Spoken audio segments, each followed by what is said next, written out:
Chapter 1. A Stranger in Wood End.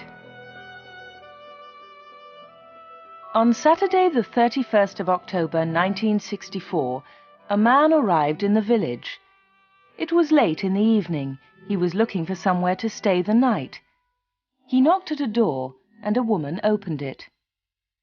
"Good evening, madam," the man said. "I'm sorry it's so late, but can you help me, please? Is there a hotel in this village? I want to stay here tonight." The woman laughed. "A hotel? Here in Wood End? No, sir, I'm afraid there isn't." "What a pity," said the man. "I'm a stranger here, and I want to see your village tomorrow." The stranger was very polite. He was tall and had dark hair, and he had strange green eyes. "Perhaps Mrs. Harrison can help you," the woman said. "She has a room. Perhaps you can stay with her. Wait a minute. I'll get my coat and I'll take you there." The woman took the stranger to Mrs. Harrison's house. Mrs. Harrison gave him a room for the night. He was very glad. It was the last night of October, and it was cold. The next day was Sunday. The man looked round the village. He was very interested in the history of the village. He met some of the villagers and asked them their names. But he did not visit the church. That was unusual. The church in Wood End was the most beautiful building in the village. But the stranger was not interested in it. He did not go to church that night with all the villagers. It was the first Sunday evening of November. When the villagers came out of the church, the man had gone. They had all liked him. The ladies had thought he was very good-looking. A few weeks later he came back. It was the first Sunday in December. The villagers were coming out of church. It was cold and dark. "Hello," he said. "I'm back again. It's nice to see you all once more." His next words surprised everyone. "Perhaps you can help me," he said. "I'm looking for a house. I want to buy a house here." "Here?" someone said. "But why here? There's no work in Wood End for a young man. All the young people leave the village. They find work in Lydney, the nearest town." "I'll get a job somewhere," the stranger said. "Perhaps in Lydney." Then one of the villagers told him about old Mr. Smith's house. Mr. Smith had died in the summer. His house was empty. It was for sale. The house was on the corner of Main Street and Church Lane. "I'll ask about the house tomorrow," said the young man. "Perhaps I'll be lucky. Goodbye. I'll see you soon." The villagers watched him leave. They all saw his car. It was very big and luxurious. He looked rich. A few days later, Mr. Smith's house was sold, and in the middle of December the young stranger arrived.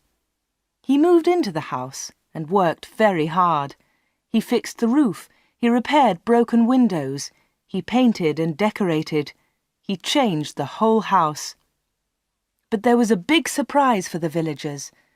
On the morning of Monday the 21st of December, they saw a big sign on the front of the house, and on the sign were these words: "The Corner Shop, Proprietor Dave Slatin."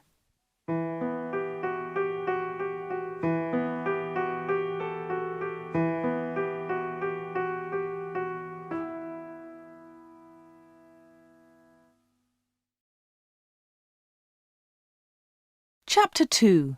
The Village Meeting. The villagers could not believe it. A shop in Wood End. Everybody talked about it. There was once a shop in Wood End, but it had closed 20 years ago. Some people wanted the shop, but others did not. The villagers met in the evening in the village hall.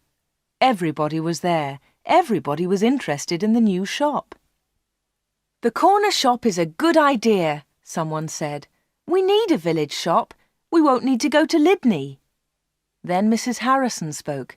She liked the stranger, Dave Slatin. "I agree," she said. "A village shop is a good idea. It's too quiet here. Wood End needs a shop." Nonsense, said Miss Brown. She was the village school teacher. Lydney is not far away. There are lots of shops there. Soon everybody was shouting. Then Mr. Hart spoke. He was a very big man with a loud voice. "Listen, everybody," he shouted. "We've never had trouble in this village before. We've always been quiet and happy. Now this shop is causing trouble." "Let Mr. Slayton speak," someone said. "It's his shop. Let him speak." "Ladies and gentlemen," said Dave Slayton, "I don't want to cause any trouble. I'm still a stranger in your village. But I want to be one of you. I want to be your friend. I like the people of Wood End." He smiled, and a few people clapped. They liked him. "The corner shop will sell lots of things," he went on. "It will sell food and things for the house. Everything will be cheap, I promise." Everybody was listening carefully. "And I have another idea," he continued. "I'll sell village products." "What do you mean by village products?" asked Miss Brown. "I'll tell you, Miss Brown," he said. "I know that you make beautiful bread and cakes." Miss Brown smiled. Yes, she did make bread and cakes. Everyone knew that. "And you, Mr. Hart, I've seen your flowers. You grow beautiful flowers." Now Mr. Hart smiled. Yes, his flowers were beautiful. Everyone knew about them. "And Mr. Everett makes pots," someone said. "And Mrs. Davis makes dolls," said another voice.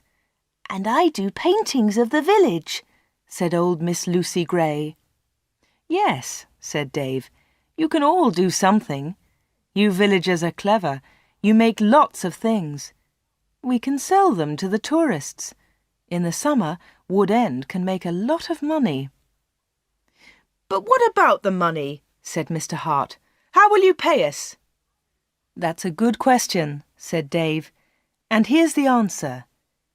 You'll bring your things to me, and I'll sell them for you. I'll keep some of the profit. You'll have the rest." "What a good idea," said Miss Brown. "Yes, I agree," said Mr. Hart. All the villagers agreed. Everyone in the village was happy with Dave Slayton's plan. The corner shop opened on Monday the 4th of January 1965. Soon the shop was busy, and Dave needed an assistant. The new assistant in the corner shop was Anna. She started work in late January.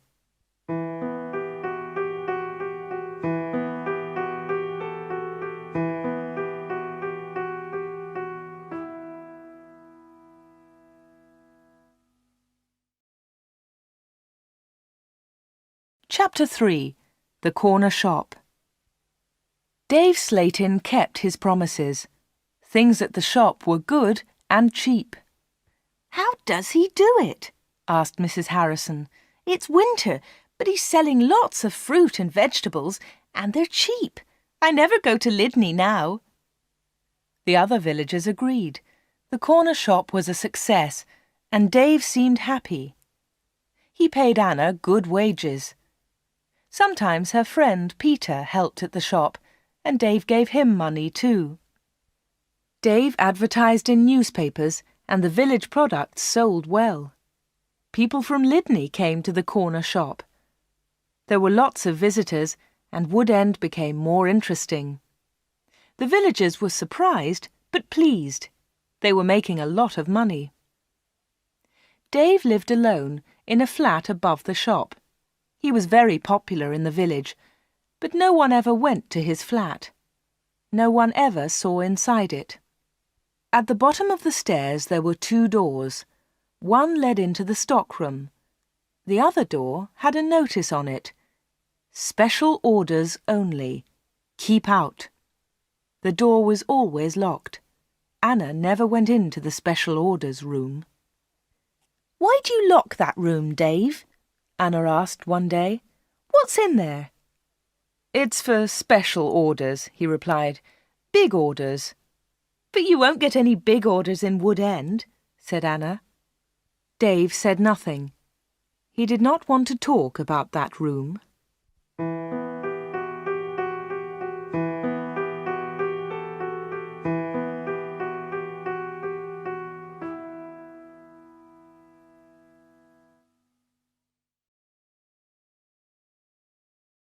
Chapter 4. A Beautiful Customer. For 3 months, everything was normal. Then, one day in April, an unusual customer came into the shop. The new customer was a very beautiful woman. She was wearing expensive clothes and arrived in a large car. "Is this the corner shop?" the woman asked. She looked round and seemed a little surprised. "Yes," replied Anna. "This is the corner shop. It's the only shop in the village." "I'm looking for Mr. Slayton, the owner of the shop," said the woman. "I think he's upstairs," said Anna. "I'll go and get him. Does he know your name?" "Yes, I think so," was the reply. "Tell him—" The woman stopped.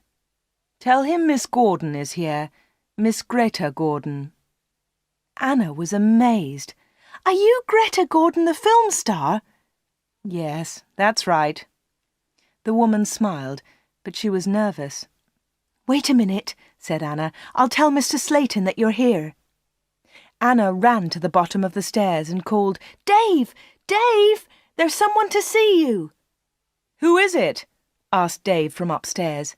"Miss Greta Gordon," shouted Anna. "It's Greta Gordon, the film star." "I'm coming," he said, and he came down immediately. "I'm pleased to meet you, Miss Gordon," he said. "Good morning," said Greta Gordon. She and Dave shook hands.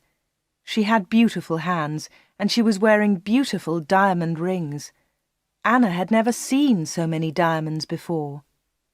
Miss Gordon looked round. "Is this where you work, Mr. Slayton?" she asked. Once again she seemed nervous. "Yes," said Dave. "It's a small place, but it's big enough for me. Please follow me, Miss Gordon." Anna was surprised. Dave and Greta Gordon did not know each other. He did not call her Greta, and she did not call him Dave. He seemed to be in a hurry, and she seemed to be frightened. Anna watched them. Dave and Greta Gordon went to the back of the shop and into the special orders room. Greta Gordon was a special order customer. Anna thought that was very strange. She wanted to tell someone about Greta Gordon. Anna loved films. She wanted to tell Peter about the film star, but she had to stay in the shop. 10 minutes later, Greta Gordon came out of the special orders room. Dave went straight upstairs, and Greta Gordon came to the front of the shop. The film star looked terrible. She was pale. She was crying. Her eyes were red with tears. "What's wrong?" asked Anna. "Can I help you, Miss Gordon?" "No, thanks. I'm all right," said Greta Gordon. "Do you want to sit down?" said Anna. She got a chair, and the film star sat down. "Shall I get the doctor?" said Anna. "No, no," said Greta. "Please tell no one about my visit here. Please tell no one." Anna was disappointed. She wanted to tell everyone about Greta Gordon. She wanted to tell everyone about her famous customer. "I want to give you something," said Greta Gordon. "Here's a photograph of me. I'll sign it." She signed the photograph and gave it to Anna. "Please keep this," said Greta, "and please keep our secret. Please don't tell anyone." "All right," said Anna. "I promise." The film star kissed Anna. She held Anna's hands. What a beautiful woman, thought Anna, and what beautiful hands. Then Anna noticed something. The diamond rings were gone.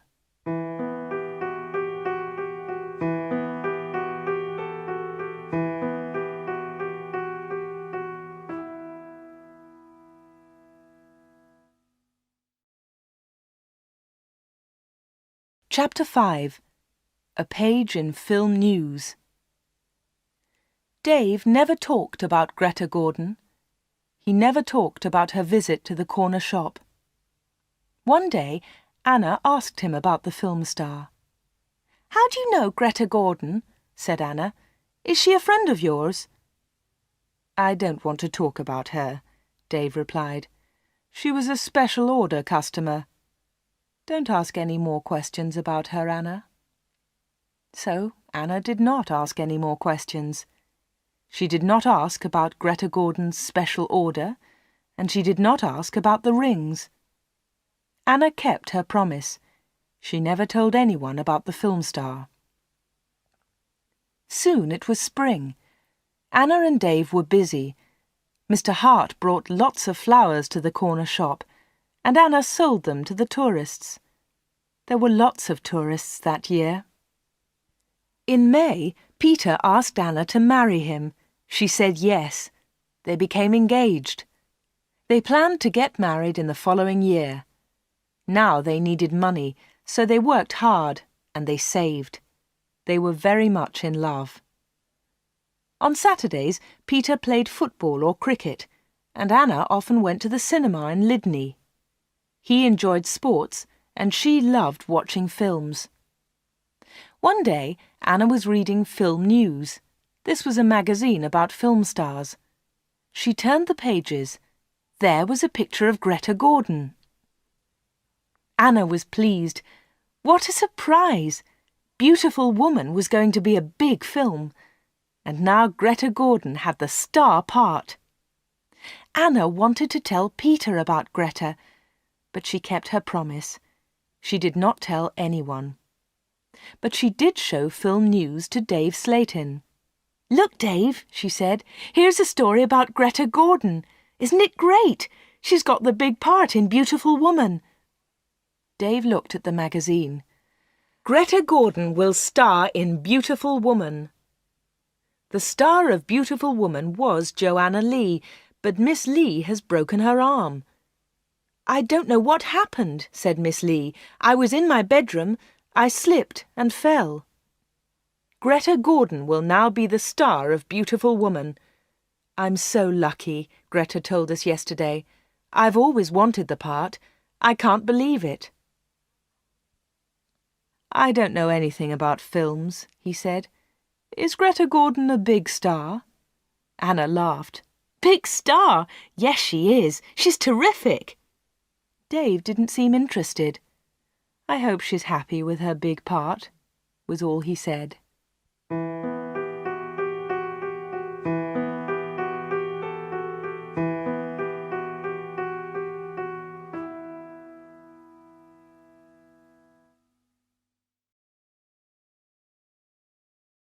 Chapter 6. A Quick Kiss. Summer tourists were arriving in Wood End. The weather was beautiful and the shop was doing well. But Anna was not very happy. She often thought about Greta Gordon's visit. Why had she come to see Dave? What had happened to the diamond rings on her fingers? There was another problem. Anna loved Peter and she was going to marry him. But she liked Dave too. Dave was older, but she liked him. All the women liked him. But Anna was very close to him all day. In the daytime, Anna was with Dave. In the evening, she was with Peter. Anna was living two lives. One life was with Dave, the other life with Peter.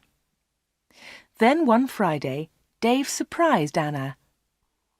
"What are you doing tomorrow?" he asked her. "Would you like to spend the day with me? We can go anywhere you like. We can go in my car." "I'm sorry, Dave," said Anna, "but Peter wouldn't like it." "Don't be silly," said Dave. "We won't go far. I'll close the shop at lunchtime, and we can go to Lydney." Anna wanted to go with Dave, but she was worried about Peter. "Don't worry about Peter," said Dave. "He's always busy on Saturday." Anna thought for a moment. "All right," she said. "You take me to the best cinema and to the best restaurant. Then I'll come with you." Of course, laughed Dave. Anything you want, Anna.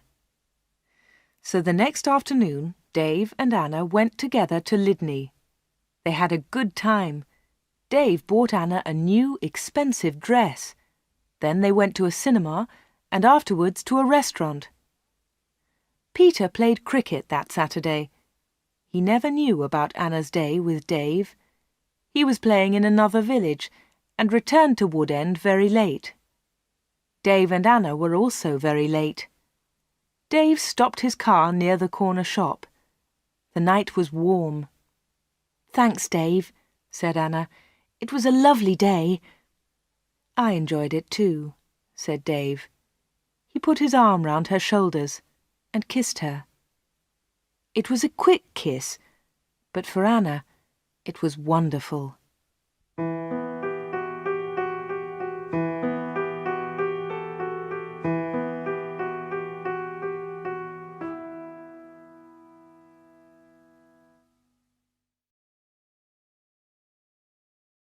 Chapter 7. Another Special Order. The summer passed. The corner shop was always busy. Sometimes Dave opened the shop on Sundays too. Anna earned a lot of money. Everyone thought that she was happy. But life was difficult for her. She liked Dave. He was her boss, and he was older than her. But Peter was her fiancé, and he was about the same age. Dave was quite rich, but Peter had no money. Dave bought Anna clothes, and he took her out. Peter did not buy her clothes and never took her anywhere. He was more interested in football.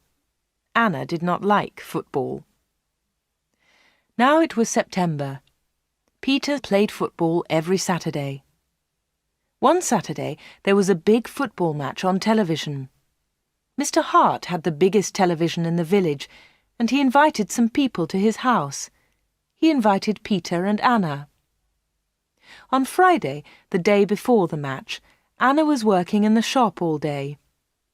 At 5 o'clock, she locked the shop door. 2 minutes later, the bell rang, and Anna went to the door.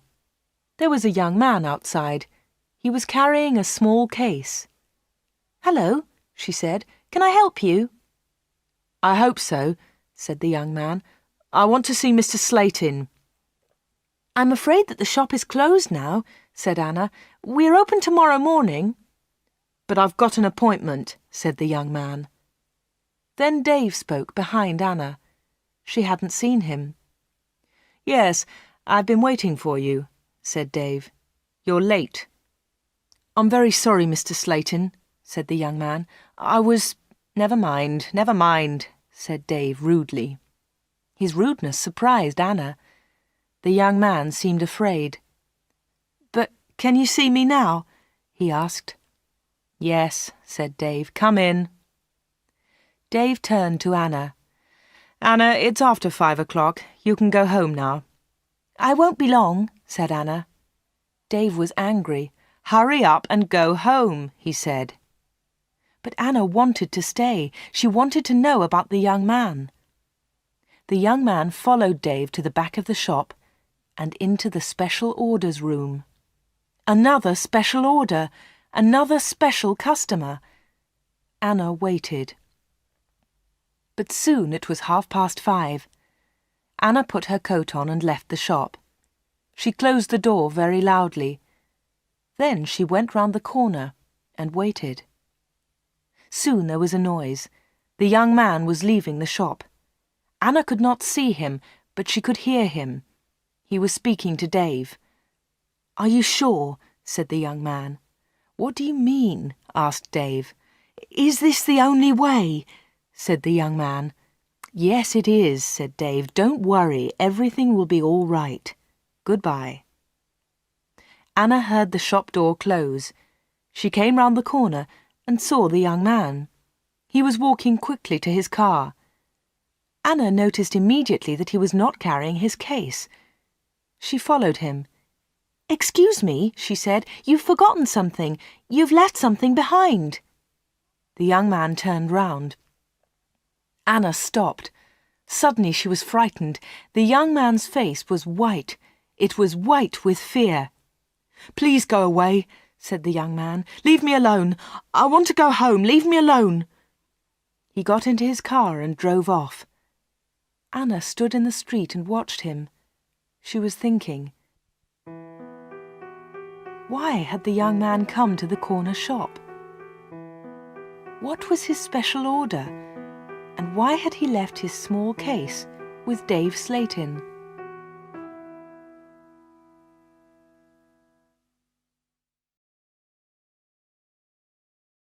Chapter 8. The Football Match. The next day was the day of the big football match. Mr. Hart had invited about 10 people. Anna did not watch the game. She was helping Mrs. Hart in the kitchen. They were making tea. It was a good game, and everyone was enjoying it. At half-time, Peter went into the kitchen. "Why don't you come and watch the match, Anna?" he said. "It's really good. Come on." Anna laughed. "No, thanks," she said. "I'm helping Mrs. Hart. Look, here's the tea. Can you take it in to the others?" "OK," said Peter.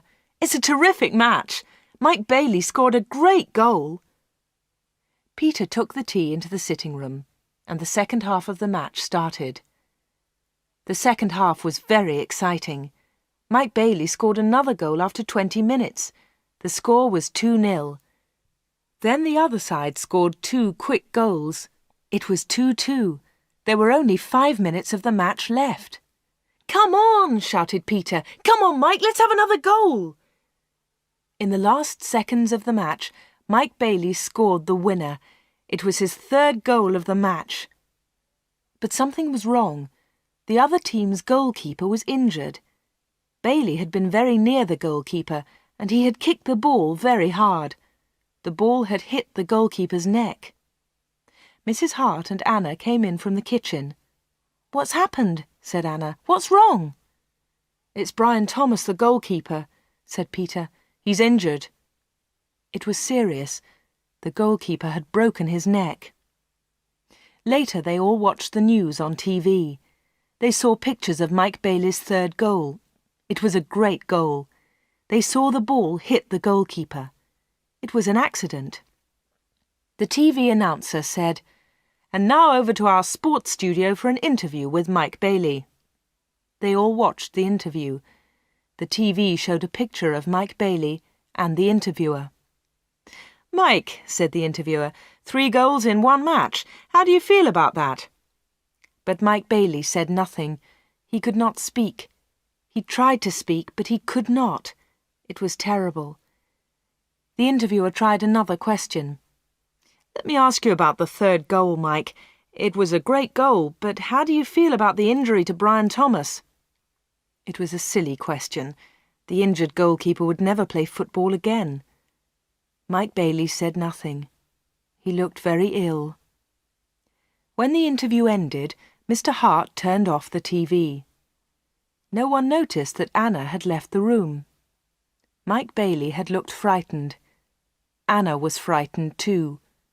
Mike Bailey and Anna had met before, the day before, at the corner shop.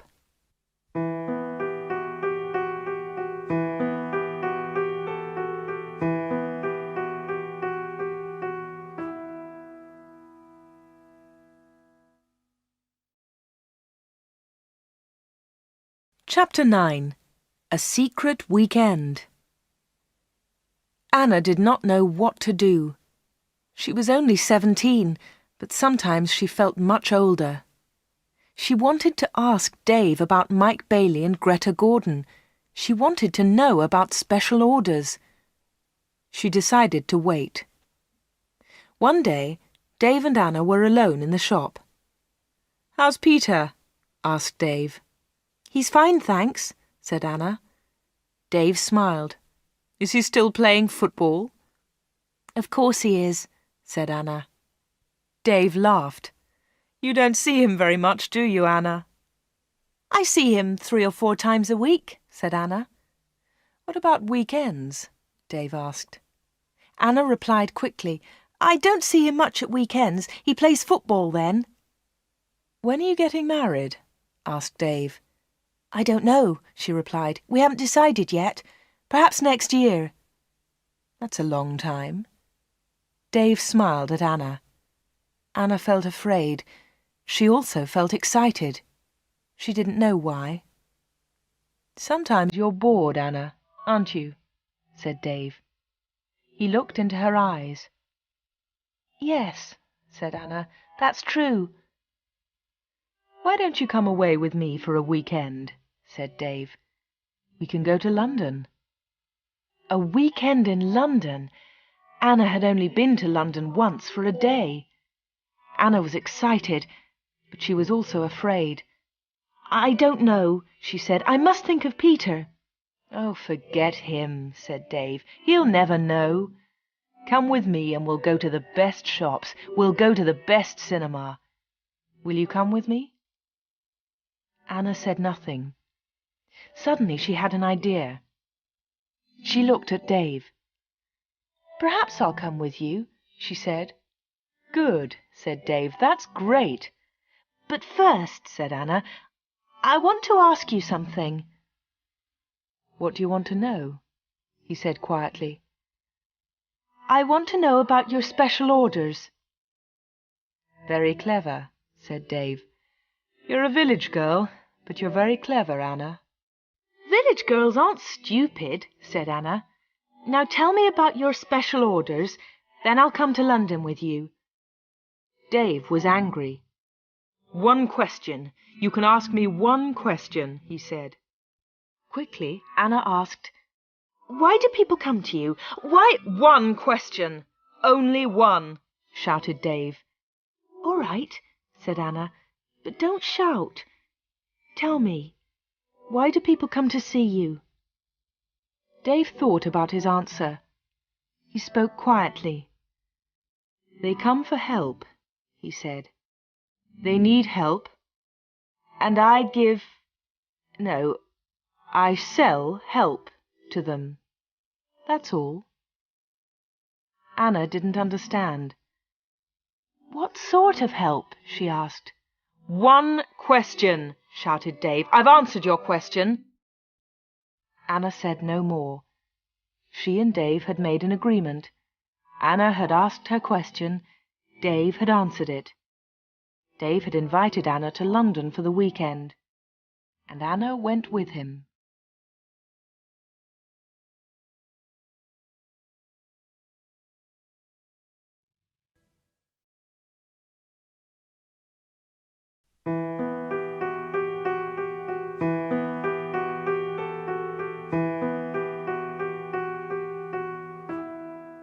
Chapter 10. A Quarrel. Anna enjoyed the weekend. They arrived in London late on Friday evening and stayed at a big hotel. On Saturday they went shopping, and in the evening they went to a cinema. On Sunday they went to a park. They came back to Wood End on Sunday evening. It was the last Sunday in September. On Monday, Anna went to the shop. It was not so busy now.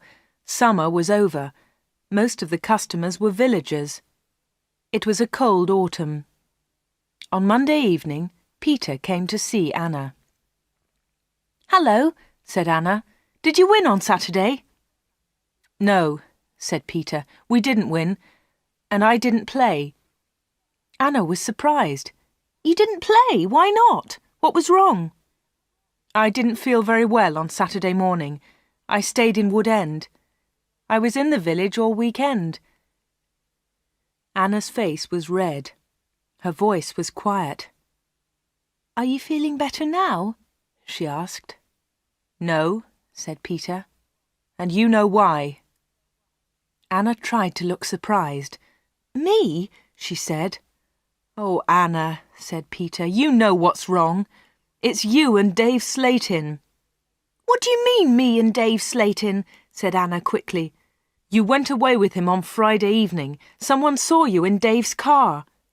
Anna tried to explain. "Oh, it's nothing," she said. "Dave and I went—" "Shut up," said Peter. "I don't want to know, Anna. Don't talk about it." "But Peter," said Anna. Peter didn't listen.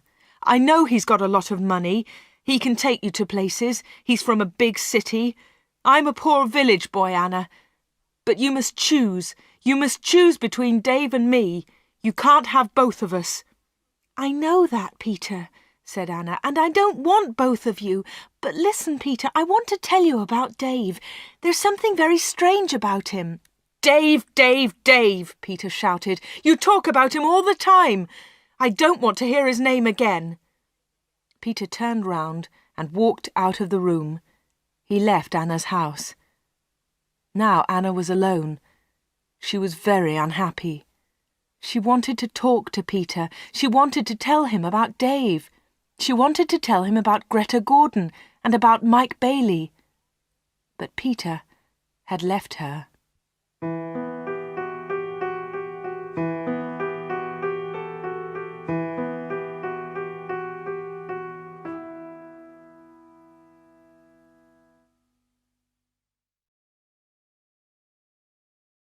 Chapter 11. Arthur Riseman. It was October. It was cold and wet. Anna was not very busy at the shop. She was very unhappy. She was a different girl. She seemed older. She didn't go out much. She looked ill. Most of the villagers knew that Anna had quarrelled with Peter. They also knew that she had been to London with Dave. But no one was able to help Anna. She did not talk to anyone. Before, she had been a happy, smiling girl. Now she was sad and lonely. She went to the shop every day. She was waiting for another special customer. Anna did not wait long. It was the middle of the month. Anna was alone in the shop. It was almost lunchtime. A middle-aged gentleman came in. He was a big man with a very large moustache. He was well dressed, and he was carrying a large briefcase. "Good morning, miss," he said politely. "Good morning, sir," said Anna. "Can I help you?" Anna was very polite too. She was interested in this man. "I'm looking for Mr. David Slatin," said the man. Anna smiled. "Are you a salesman?" she asked. She knew that he was not a salesman. He didn't look like a salesman, but she wanted to talk to the man. The man smiled. "Yes, I am a salesman," he said. That was not true. Anna knew that the man was lying. Then she said, "Perhaps I can help you, sir. I usually speak to the salesman." She looked at the man's case. It had the letters ARICS printed on it. "Thank you," said the man very politely, "but I have a private appointment. I have come from London, and I must see Mr. Slatin." "I'm sorry," said Anna. "He's very busy at the moment, but I'll tell him you're here. What's your name, please?" The man smiled.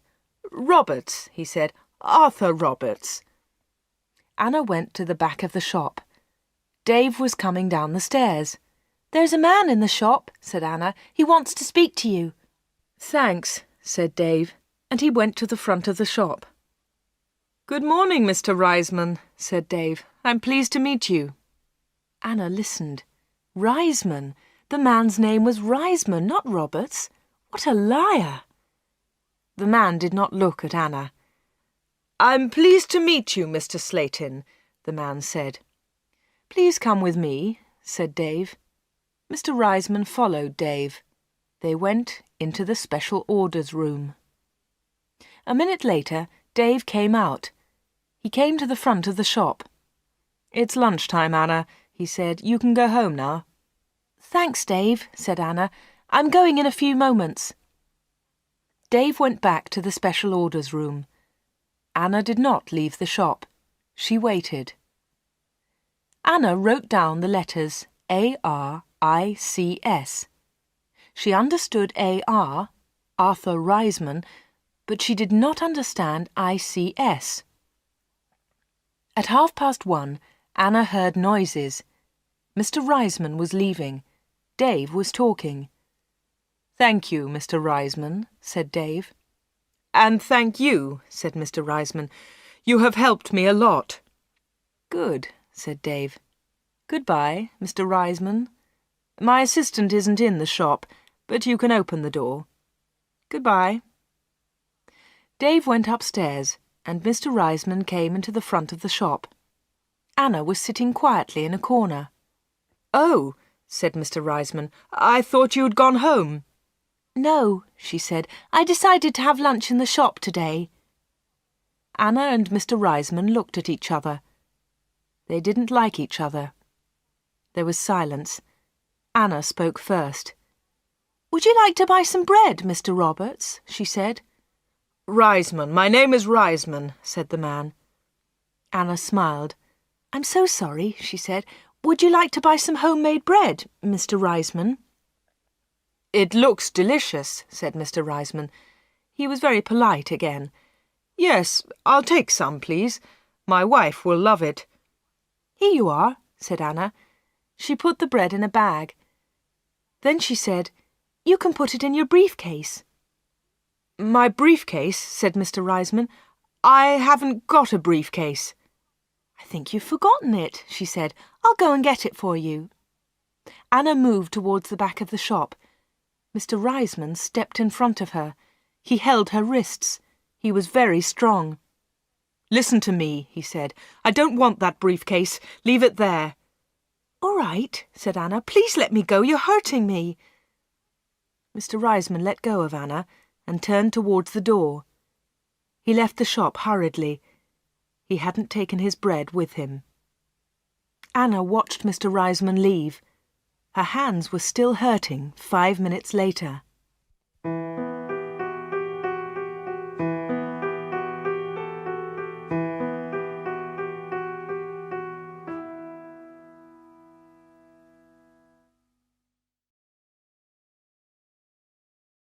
Chapter 12. Anna waits for news. Anna waited for some news about Mr. Reisman. She remembered Greta Gordon. The film star had visited the corner shop. Later there was news about her in a magazine. Mike Bailey had visited the corner shop too. Later there was a lot of news about him on TV.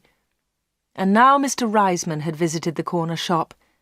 Anna was waiting for some news about him. All 3 visitors had been special customers. They had all seen Dave. They had all been in the special orders room. And they had all left something with Dave. Greta Gordon had left her diamond rings. Mike Bailey had left his case. Mr. Reisman had left his briefcase. Anna wanted to find out more about the 3 special customers. She thought about Mr. Reisman. His case had the letters ARICS on it. She understood AR, but what was ICS?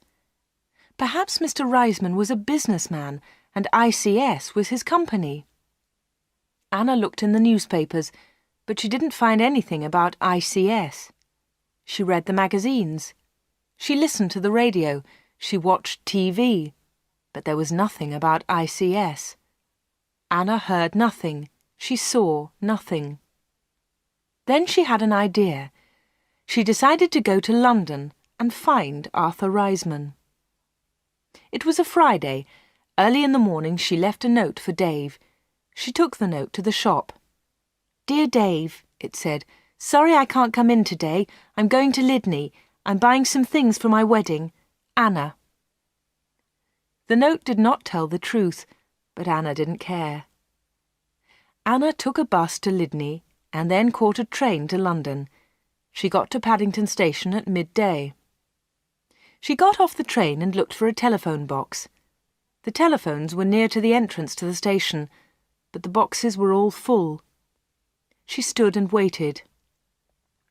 Then Anna saw the letters ICS. There they were. They were on a huge advertisement. Anna had found the answer to her problem. International Computer Services, ICS. Perhaps that was Mr. Reisman's company. Soon one of the phone boxes was empty. Anna rang the number, 222-8959. ICS, can I help you? Said a woman's voice. Yes, please, said Anna. I want to speak to Mr. Reisman, Mr. Arthur Reisman. I think he works at ICS. The woman laughed. Works here? Yes, he does, she said. He's the vice chairman of the company. Wait one moment, please. I'll get his secretary. Then there was another woman's voice on the phone. Mr. Reisman's secretary, can I help you? Yes, please, said Anna. I'd like to speak to Mr. Reisman. Who's calling, please? Said the secretary. Mr. Reisman doesn't know my name, Anna replied. Is Mr. Reisman expecting your call? The secretary asked. No, he isn't, said Anna. I'm afraid he can't speak to you now, said the secretary. He's at a meeting now, and he's flying to Switzerland in an hour's time. But I must speak to him for a few minutes, said Anna. The secretary became annoyed. That's impossible, she said, but I can take a message. No thanks, said Anna. I'll call again next week. Will Mr. Reisman be back then? Yes, he will, replied the secretary. Goodbye. And she put the phone down. Anna had found Mr. Reisman's company, but she hadn't spoken to him. Anna spent the afternoon in London. She went to see a film, then she had tea in a small cafe near Paddington Station. Her train left London at 6:30. She bought an evening newspaper and got on the train. Anna was tired, but she felt happy. After a few minutes, she looked at her newspaper. Anna was waiting for some news. There it was, on the front page. Private plane crash near London. 6 dead, all from ICS. 6 people were killed this afternoon in a plane crash at Enfield near London. The plane was flying to Switzerland. The passengers were all from International Computer Services, ICS. Among them was Mr. Alfred Gluck, the chairman of ICS. Mr. Arthur Reisman, vice chairman of ICS, told us, I'm lucky to be alive. I was at a meeting today. The meeting went on for a long time, and I didn't catch the plane. Mr. Reisman will probably be the new chairman of ICS.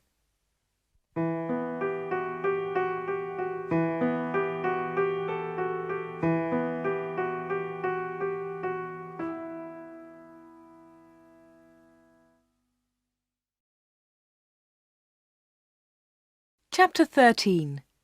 The Special Orders Room. Anna got home about 10 o'clock. She turned on the radio and listened to the news. The chairman of ICS was dead, and Mr. Reisman was the new chairman. Anna didn't sleep that night. She was thinking about Dave Slayton and the special orders. What were they? What was Dave Slayton doing in that room? On Saturday morning she went to the shop. Dave said nothing to her. He was angry because Anna had not worked on Friday. He didn't ask about her day off, and Anna didn't tell him about it. At 11 o'clock, Dave left the shop. He got in his car and drove off. Anna was alone. This was her chance. She went to the back of the shop and turned the handle of the locked door. But the special orders room was not locked. Dave had forgotten to lock it. Anna opened the door and went into the room. It was a small room, dark and hot. Anna turned on the light, but it was not a very strong light. She looked round the room. There was a small table, 2 old chairs, and a lot of boxes. That was all. Special orders? There were no order books, no papers, no pencils. Anna walked round the table. It was difficult because there were a lot of boxes on the floor. Anna opened one of the boxes and looked inside. She found some old magazines and newspapers. Underneath, there were some dirty old clothes. But underneath the clothes, she discovered some money. Lots of money. British money, French money, American, German. There was money from all over the world. Anna was amazed. She had never seen so much money before. She looked round again and found Mike Bailey's case. It was empty. Then she found Arthur Reisman's briefcase. That was empty too. Then Anna looked into a bigger box. Inside it were some dolls with broken arms and legs. One of the dolls was very beautiful, but it had a broken arm. Anna put it on the table. Then Anna found a book about football. Inside there were some pictures of footballers, but the pictures were all torn. Anna put the book on the table. Anna looked into the box again and found some little cars. Most of them were broken. She found a small model aeroplane. It was broken too. Anna put all these things on the table. What a strange collection. There was the money, the broken doll, the toy cars, the model aeroplane, and there was the football book with the torn pictures. Anna looked at the things on the table. What were they for? Why did Dave Slayton keep them in this locked room? Suddenly Anna jumped. There was a noise behind her. Someone was standing at the door.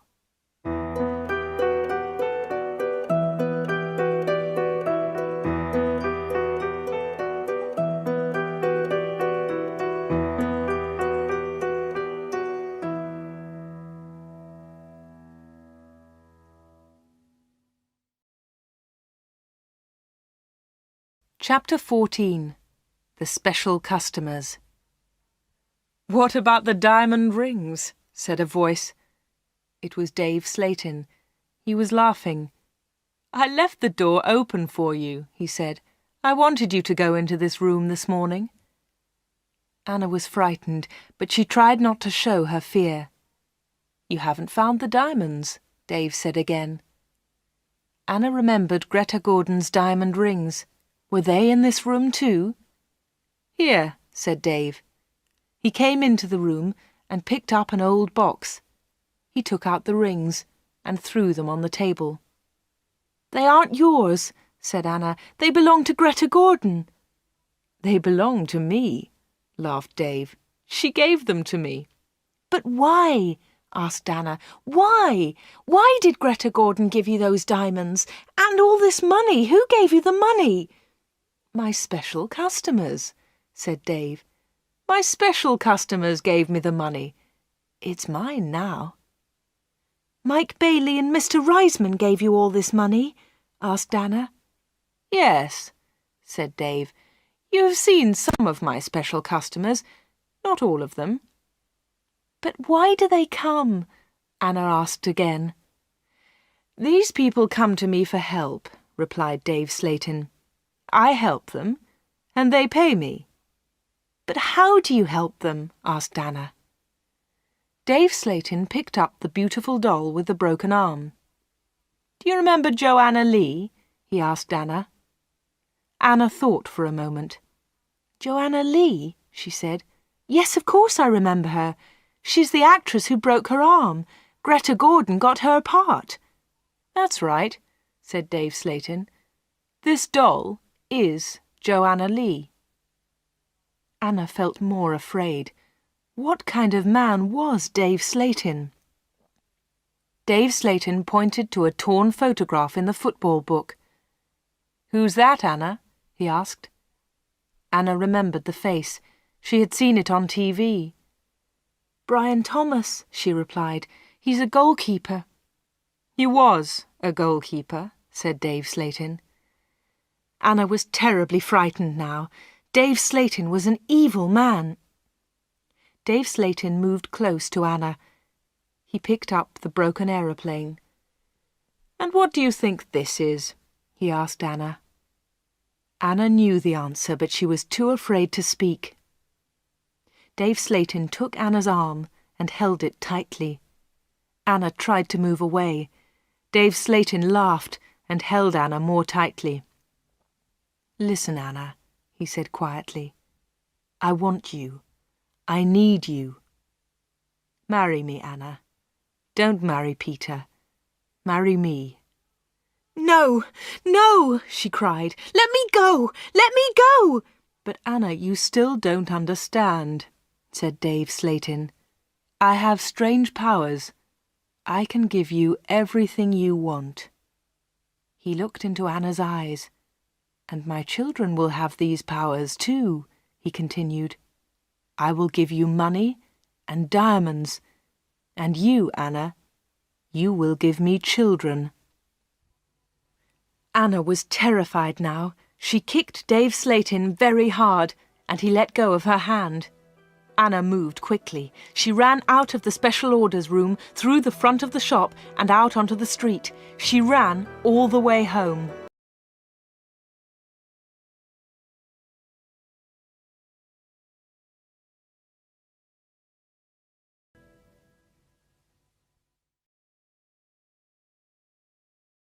Chapter 15. The 31st of October. When Anna got home, she felt terrible and went to bed. In the evening, Peter came to see her, but Anna was ill in bed. "I'll come and see Anna tomorrow," Peter told Anna's mother. Again, Anna did not sleep all night.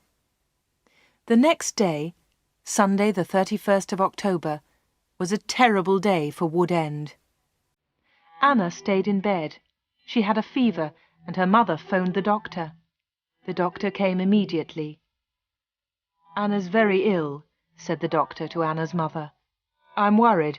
I don't know what's wrong with her. I'll come back again tonight." That afternoon, Peter came to Anna's house. He tried to speak to Anna, but she was too ill. He sat quietly beside her bed. At about 7 o'clock, Peter heard shouting in the street. He went to the window and looked outside. People were running and shouting, "Fire! Fire!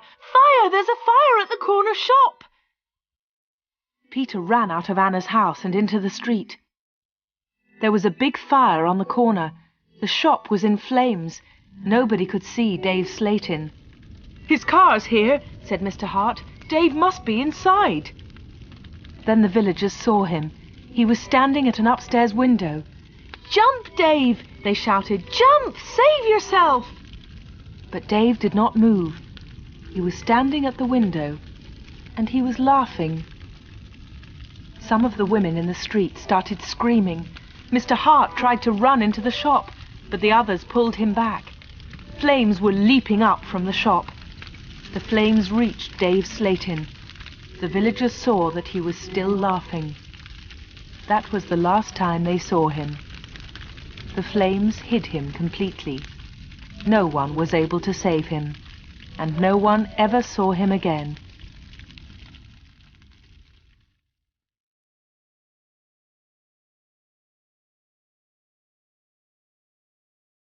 Peter went back to Anna's house.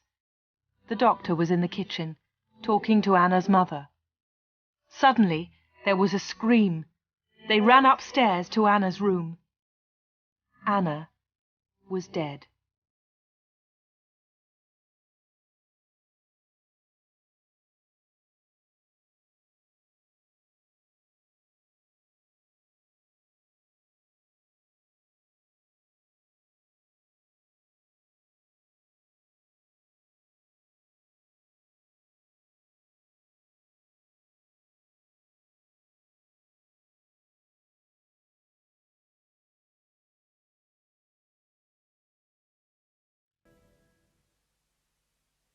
The Stranger was read by Rebecca Front, and the recording produced by James Richardson at Studio